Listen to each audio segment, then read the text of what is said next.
Hello friends, welcome to aesthetic academy. आज हम सब द फंडामेंटल राइट्स यानी कि मौलिक अधिकारों के बारे में पढ़ेंगे। इस वीडियो में मैं आपको हमारे जितने भी मौलिक अधिकार हैं उनके बारे में डिस्कस करूंगी। उनके बारे में जितने भी इम्पॉर्टेंट बातें हैं वो सब मैं आपको बताऊंगी, मतलब कि वो सब चीज़ें जो हैं वो एग्ज़ाम में काफ़ी बार पूछी जाती हैं। तो इससे पहले कि मैं आपको बता देना चाहती हूँ कि हमारी जो एकेडमी है वो आपको ऑनलाइन और ऑफलाइन दोनों ही तरीके से क्लासेस प्रोवाइड कराती है। अगर आप ऑनलाइन क्लासेस लेने में इंटरेस्टेड हैं तो इन नंबर्स पे आप कॉल करके जो है वो अपना फर्दर इंक्वायरीज ले सकते हैं। ठीक है, तो आइए हम स्टार्ट करते हैं। देखिए, जो हमारे जो फंडामेंटल राइट्स जो हैं उनसे रिलेटेड कुछ इम्पॉर्टेंट बातें हैं। सबसे पहली बात तो ये कि हमारे जो फंडामेंटल राइट्स जो हैं वो कौन से भाग में दिए गए हैं। तो वो भाग 3 में अनुच्छेद 12 से 35 तक हमारे मौलिक अधिकारों का वर्णन किया गया है। ठीक है, अनुभाग 3 में फंडामेंटल राइट्स दिए गए हैं। नेक्स्ट बात ये है कि जो हमारे फंडामेंटल राइट्स जो है वो कौन से देश से लिए गए हैं। वो हमारे संयुक्त राज्य अमेरिका से लिए गए हैं। ठीक है, तो ये क्वेश्चन बार बार पूछा जाता है कि कौन से देश से लिए गए हैं। तो संयुक्त राज्य अमेरिका से जो है वो हमने हमारे संविधान को लिया है, फंडामेंटल राइट्स को। फिर आता है नेक्स्ट कि संपत्ति के अधिकार को 1978 में 44वें संशोधन के तहत जो है वो उसको संविधान के मौलिक अधिकारों से हटा दिया गया। ठीक है, जो यानी कि हमारे जो मौलिक अधिकार जो थे वो पहले वो 7 थे और अब घट के जो है वो 6 हो गए हैं। तो हमारे संपत्ति का अधिकार जो था वो पहले वो भी हमारा मौलिक अधिकार ही था, लेकिन उसको संविधान संशोधन 44 के तहत जो है वो उसको हटा दिया गया और उसको अब लीगल राइट बना दिया गया है। ठीक है, तो अब संपत्ति का अधिकार जो है वो मौलिक अधिकार हमारा नहीं है, वो हमारा लीगल राइट है। ठीक, तो और ये इम्पॉर्टेंट बात है कि 44वें संशोधन के तहत उसको हटाया गया है। नेक्स्ट आता है कि हमारे संविधान की सुरक्षा कौन करता है। हमारे संविधान की सुरक्षा जो है वो सर्वोच्च न्यायालय करता है। सर्वोच्च न्यायालय के द्वारा जो है वो हमारे संविधानों की सुरक्षा होती है। ठीक है, तो ये सारी इम्पॉर्टेंट बातें जो है वो हमें ध्यान रखनी है। आगे हम देखते हैं, ये 6 जो है अधिकार, ये हमारे जो है वो मौलिक अधिकार है। ठीक है, तो इन 6 अधिकारों को जो है वो हमें सीरियल वाइज ही याद रखना है, कोई भी आगे पीछे ऊपर नीचे नहीं करना है।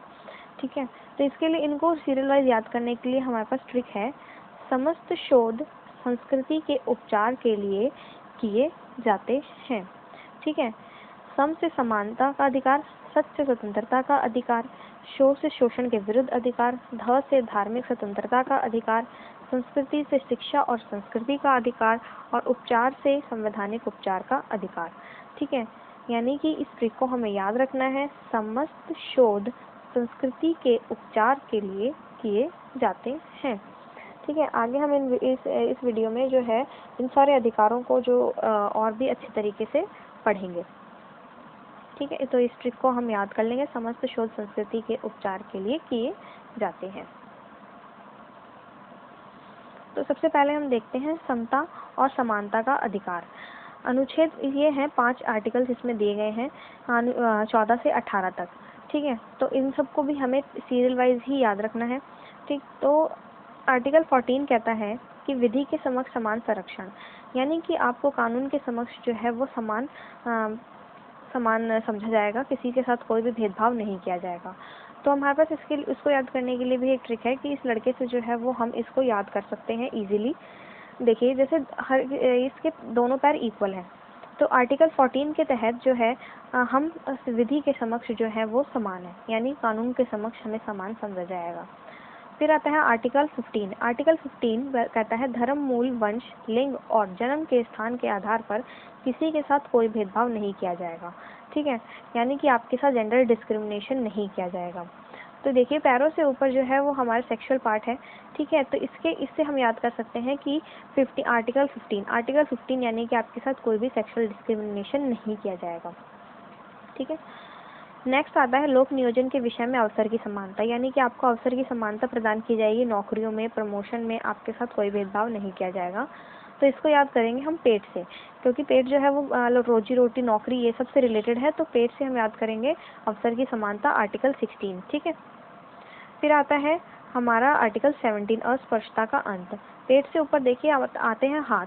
ठीक है। अस्पष्ट आर्टिकल इससे याद करेंगे, अस्पष्टता का अंत यानी अनटचेबिलिटी को अबॉलिश कर दिया गया है, यानी कि अगर, और ये एक जो है वो आपराधिक कानून है, आपराधिक कानून है, यानी कि अगर आप इसका अबॉलिश करते हैं, इसको मतलब इसका फॉलो नहीं करते हैं तो आपको कड़ी सजा मिलेगी।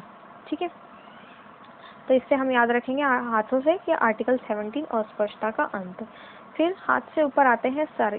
तो आर्टिकल 18 कहता है कि सेना और विद्या के संबंधित जो सम्मान मिलेंगे उनको छोड़ के और भी कोई उपाधियां मिलती हैं तो वो बिल्कुल ख़त्म कर दी गई हैं। सेना से रिलेटेड जैसे कि आप जनरल हो गए, मेजर हो गए हैं, ये सब ये कर्नल हो गए, ये सब। और जैसे पीएचडी करके आप स्टडीज़ में आप पीएचडी कर लेते हैं तो उसके बाद आपको डॉक्टर की वो उपाधि मिल जाती है, तो ये सब चीज़ें आप ले सकते हैं, लेकिन उसके अलावा कोई और उपाधि जो है वो आप धारण नहीं कर सकते हैं। तो इसको हम आर्टिकल 18 को ही धारण ये याद करेंगे सर से, क्योंकि उपाधियां जो है वो सर पे ही धारण की जाती हैं। ठीक है, तो इसको हम एक बार फिर से रिवाइज कर लेते हैं। आर्टिकल 14 यानी कि दोनों पैर इक्वल होते हैं तो कानून के समक्ष समान था। फिर उसके ऊपर सेक्सुअल पार्ट है, यानी कि आर्टिकल 15 सेक्सुअल डिस्क्रिमिनेशन नहीं किया जाएगा। फिर उसके ऊपर पेट है, यानी कि आपके अवसर की समानता, यानी अपॉर्चुनिटी, इक्वालिटी ऑफ अपॉर्चुनिटी है। ठीक है, फिर उसके बाद आर्टिकल 17 हाथ आते हैं, यानी अस्पष्टता का अंत है। फिर आर्टिकल 18 में सेना और विद्या से रिलेटेड तो ले सकते हैं, लेकिन उसके अलावा कोई और उपाधि जो है वो आपको नहीं ले सकते हैं। ठीक है, तो इसको हम सर से याद रखेंगे। आगे हम चलते हैं।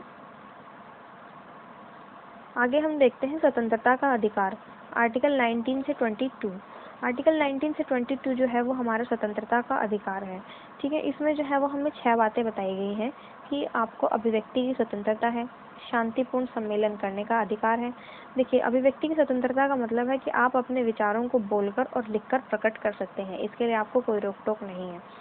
ठीक, शांति सेकंड आता है कि शांतिपूर्ण सम्मेलन करने का अधिकार है, यानी कि आप शांतिपूर्ण तरीके से धरना दे सकते हैं, आप प्रोटेस्ट कर सकते हैं। ठीक है, संघ बनाने का अधिकार, यानी कि आप एनजीओ वगैरह जैसे होते हैं या फिर कोई भी अच्छा अपना ना को ग्रुप बना सकते हैं। ठीक है, उसके लिए आपको कोई रोक टोक नहीं है। फोर्थ कि आप भारत के किसी भाग में आप मतलब इजीली घूम सकते हैं बिना किसी रोक टोक के। ठीक है, फिफ्थ कि आप कहीं भी निवास कर सकते हैं, भारत के किसी भाग में अपनी ज़मीन लेके अपना घर बना सकते हैं। ठीक, और सिक्स्थ में कहा है कि आपको कोई भी कारोबार करने का अधिकार है, जो भी आप मन हो आप वो काम कर सकते हैं। ठीक है, लेकिन इन सब का ये मतलब नहीं है कि आप कुछ भी करेंगे। ठीक है, इसका मतलब ये नहीं कि आप अपनी स्वतंत्रता के हिसाब से जो है वो दूसरों की स्वतंत्रता का हनन करेंगे। ठीक है, हमें हमारे संविधान जो है वो हमें स्वतंत्रता का अधिकार तो प्रदान करता है, लेकिन कुछ रिस्ट्रिक्शंस के साथ। ठीक है, कि हम अपनी स्वतंत्रता के करके दूसरे की स्वतंत्रता को का हनन ना करें। ठीक है, नेक्स्ट आता है कि अभियुक्ति या दोषी का अपराध सिद्ध होने के संबंध 3 व्यवस्थाएं की गई हैं आर्टिकल 20 के तहत। इसमें यह है कि अगर कोई अपराधी जो है उसने कोई अपराध किया है तो उसके लिए उसको एक ही बार सज़ा मिलेगी, बार बार सज़ा नहीं मिलेगी। सेकंड है कि अपराध करते समय जो कानून है उसी के तहत जो है वो सज़ा मिलेगी। ठीक है, मान लो उसने 2010 में कोई किया था अपराध, तो और उसके लिए अगर 2020 में उसको सज़ा मिल रही है, ठीक है, उसका केस आते आते 2020 हो गया, फाइनल उसकी सुनवाई जो है वो 2020 में हुई है, तो उसको 2010 के अकॉर्डिंग में जो कानून रहा होगा उस अपराध के लिए तो उसको वही सज़ा मिलेगी। मान लो फांसी रही होगी तो फांसी मिलेगी 2010 में। ठीक है, तो 2010 के अनुसार ही जो है उसको सज़ा मिलेगी। फिर आता है किसी व्यक्ति को स्वयं के विरुद्ध गवाही देने में बात के लिए बाध्य नहीं कर सकते हैं, आप किसी के साथ जोर जबरदस्ती नहीं कर सकते कि आप अपने खिलाफ गवाही दीजिए ही दीजिए। ठीक है, फिर आता है आर्टिकल 21, किसी भी न्यायालय कोई भी नागरिक को अपने जीवन या निजता के अधिकार पर व्यक्तिगत स्वतंत्रता से वंचित नहीं रहेगा। यानी कि ये बहुत इंपॉर्टेंट है, इसमें जीवन जीने का अधिकार है, मतलब आपके हर कोई भी व्यक्ति जो है वो कह सकता है कि उसको जीवन जीने का अधिकार है, अच्छे वातावरण में रहने का अधिकार है, स्वच्छ पानी पीने का अधिकार है। ठीक है, इसमें जो है वो एक इम्पॉर्टेंट अधिकार को और जोड़ा गया जिसमें था निजता का अधिकार। ठीक है, हर व्यक्ति को अपने निजी अधिकार है, मतलब कि अपने राइट टू प्राइवेसी जिसे कहते हैं। ठीक है, तो उसका हनन कोई भी नहीं कर सकता है। ठीक, तो इनको हम ऐसे याद रखेंगे कि कोई बंदा मतलब घूमने फिरने जाता है, ठीक है, आर्टिकल 19 के तहत, आर्टिकल 20 के तहत उसको उससे कोई गलती हो जाती है तो उसको दोषी मान लिया जाता है। ठीक है, आर्टिकल 21 के तहत वो कहता है कि भाई मेरे को छोड़ दो, मेरा जीवन जीने का अधिकार है। ठीक है, तो ऐसे इन तीनों को हम सीरियल वाइज याद कर सकते हैं। आर्टिकल 21A इसको अभी कुछ सालों पहले ही जोड़ा गया है, जिसे 2002 में ही जोड़ा गया है 86वें संशोधन के तहत। 86वें संशोधन के तहत जो है वो आर्टिकल 21A को जोड़ा गया है, जिसमें ये कहा गया है कि 6 से 14 वर्ष की आयु के बच्चों को जो है वो निःशुल्क और अनिवार्य शिक्षा जो है वो प्रदान की जाएगी। ठीक है, अनिवार्य शिक्षा अब मतलब आप लेनी मतलब पढ़ाना पड़ेगा आपको अपने बच्चों को 6 से 14 वर्ष के लिए। ठीक है, और वो भी फ्री पढ़ाएगी सरकार। ठीक, नेक्स्ट आता है कि आर्टिकल 22। आर्टिकल 22 में ये बात कही गई है कि अगर किसी व्यक्ति को गिरफ्तार किया जाता है तो उसको हैंड टू हैंड बताना होगा कि आप उसको गिरफ्तारी क्यों की गई है, उसको कारण बताना होगा कि भाई इसको गिरफ्तार करने का क्या रीज़न रहा है। फिर आता है कि नेक्स्ट पॉइंट है कि गिरफ्तारी करते समय 24 घंटे के अंतर्गत जो है वो मजिस्ट्रेट के सामने जो है वो उस बंदे को पेश किया जाना चाहिए। ठीक, थर्ड बात ये है कि वो अपने मतलब जो गिरफ्तार व्यक्ति है, दोषी व्यक्ति जो है वो अपने मन मर्जी अनुसार अपने हिसाब से जो है वो वकील हायर कर सकता है। ठीक, नेक्स्ट देखते हैं शोषण के विरुद्ध अधिकार। शोषण के विरुद्ध अधिकार में है 2 अधिकार दिए गए हैं, 2 आर्टिकल्स दिए गए हैं 23 और 24। 23 आर्टिकल 23 भी जो है वो एक आपराधिक कानून है। इसमें ये कहा गया है कि कोई भी व्यक्ति जो है वो ह्यूमन ट्रैफिकिंग नहीं कर सकता। मतलब ह्यूमन ट्रैफिकिंग का मतलब मानव दुर्व्यापार, जैसे कि बच्चों को जैसे किडनैप कर लेते हैं फिर उनको कहीं जाके बेच देते हैं, तो इसको हम ह्यूमन ट्रैफिकिंग कहते हैं। तो ये बिल्कुल बैन है, इसको बिल्कुल नहीं किया जा सकता है, इसके लिए आप बहुत बड़े दोषी माने जाएंगे। ठीक है, और आर्टिकल 24 के तहत 24 वर्ष के कम आयु के बच्चों 14 वर्ष के कम आयु के बच्चों को चाइल्ड लेबर के तौर पे आप काम नहीं करा सकते किसी फैक्ट्री में या फिर जहाँ उनके प्राणों का संकट हो। ठीक है, तो आर्टिकल 24 के तहत ये कहा गया है। तो इसके लिए ट्रिक है टीसी जैसे स्कूल वगैरह में मिल जाता था कि अगर आप कुछ गलत काम करते हैं तो आपको टीसी दे दिया जाएगा। ठीक है, तो टी से ह्यूमन ट्रैफिकिंग और सी से चाइल्ड लेबर। तो इसको याद रखेंगे, शोषण के विरुद्ध अगर आप कोई शोषण अगर आप करता है तो आपको उसको टीसी दे दिया जाएगा। ठीक है, फिर नेक्स्ट आता है कि धार्मिक स्वतंत्रता का अधिकार। धार्मिक स्वतंत्रता का अधिकार में ये क्या गया है कि प्रत्येक व्यक्ति, आर्टिकल 25 में, कि कोई भी व्यक्ति, हर व्यक्ति जो है वो अपने हिसाब से अपना धर्म मान सकता है उसकी मन मर्जी से। ठीक है, उसका प्रचार कर सकता है, उसको स्वतंत्रता है इस बात की। ठीक है, 26 के तहत जो है वो धार्मिक कार्यों का प्रबंधन कर सकता है। ठीक है, धार्मिक कार्यों का प्रबंधन अपनी मन मर्जी से कर सकता है, जैसे रामलीला का आयोजन करना। ठीक है, सेकंड थिंग कि आप जैसे मंदिरों वगैरह में गीता महोत्सव होते हैं, गीता आयोजन वगैरह किए जाते हैं। ठीक है, तो उसमें क्या आप धार्मिक आयोजन कर सकते हैं आप अपनी मर्जी से। ठीक है, आर्टिकल 27 के तहत कि अब मतलब उसको कोई व्यक्ति जो है वो अगर अपने धर्म का प्रचार करता है तो उसके लिए जो है वो उसके लिए कोई वो आयोजन करता है तो इस चीज़ के लिए उसे सरकार को कोई भी प्रकार का टैक्स कर देने के लिए मजबूर नहीं है, उसकी मर्जी है, वो देना चाहे तो दे, ना देना चाहे तो ना दे।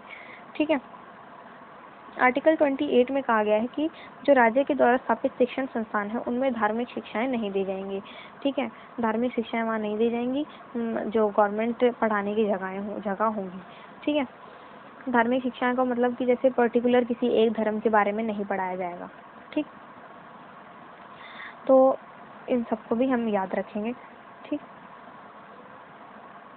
नेक्स्ट आता है कि संस्कृति और शिक्षा संबंधी अधिकार। संस्कृति और शिक्षा संबंधी अधिकार 2 हैं, 29 और 30। 29 के अंतर्गत ये कहा गया है कि हर कोई माइनॉरिटीज़ जो अल्पसंख्यक जो लोग हैं माइनॉरिटीज़, उनको अपनी भाषा, लिपि और संस्कृति को बनाए रखने का अधिकार है। ठीक है भाई, वो अपनी उसको बनाए रख सकते हैं, उसको कोई ख़त्म नहीं कर सकता है। ठीक है, आर्टिकल 30 आता है कि अल्पसंख्यक जो लोग हैं वो अपनी रुचि के अनुसार जो है वो शिक्षण संस्थान खोल सकते हैं। ठीक है, अपनी भाषा, अपनी लिपि और संस्कृति को पढ़ाने के लिए, उसको बढ़ाने के लिए। ठीक है, तो ऐसा कर सकते हैं। इसके लिए ट्रिक है M for minorities, interest of minorities, E for establishment of education institute। ठीक है, मी, इसको हम याद रखेंगे ट्रिक को, me, article 29 for M and article 30 for E। ठीक है,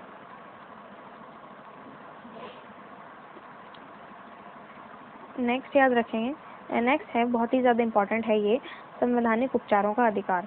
संवैधानिक उपचारों का अधिकार का मतलब ये है कि आर्टिकल 32 के तहत, आर्टिकल 32 में को जो है वो भीमराव अंबेडकर जी ने जो है वो मूल आत्मा, संविधान की मूल आत्मा कहा गया। ये क्वेश्चन बहुत बार पूछा जाता है कि क्या नाम है, संविधान की मूल आत्मा जो है वो किस हमारे मौलिक अधिकार को कहा गया। तो संवैधानिक उपचारों के अधिकार को जो है वो संविधान का मूल आत्मा कहा गया है, वो भी भीमराव अंबेडकर जी के द्वारा।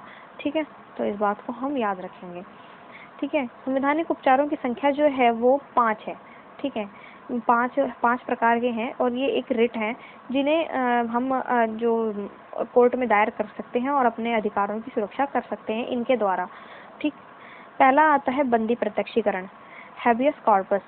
ठीक, दूसरा आता है परमादेश, मैंडेमस। थर्ड आता है प्रतिषेध, प्रोहिबिशन। फोर्थ आता है उत्प्रेक्षण, राइट ऑफ सर्टियोरारी।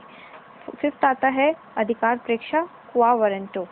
ठीक है, इन्हें हम आगे अच्छे से डिस्क्राइब करके पढ़ते हैं। देखिए, सबसे पहले आता है बंदी प्रत्यक्षीकरण, हैबियस कॉर्पस। ठीक है, इस बंदी प्रत्यक्षीकरण से ही समझ में आता है कि जो बंदी व्यक्ति जो है वो उसको प्रत्यक्ष किया जाए, उसको सामने लाया जाए। मान लो कोई व्यक्ति आपके अधिकार, आपकी स्वतंत्रता का हनन करता है, आपको बंदी बना देता है बिना किसी व्यवस्था, मतलब कानूनी व्यवस्था के।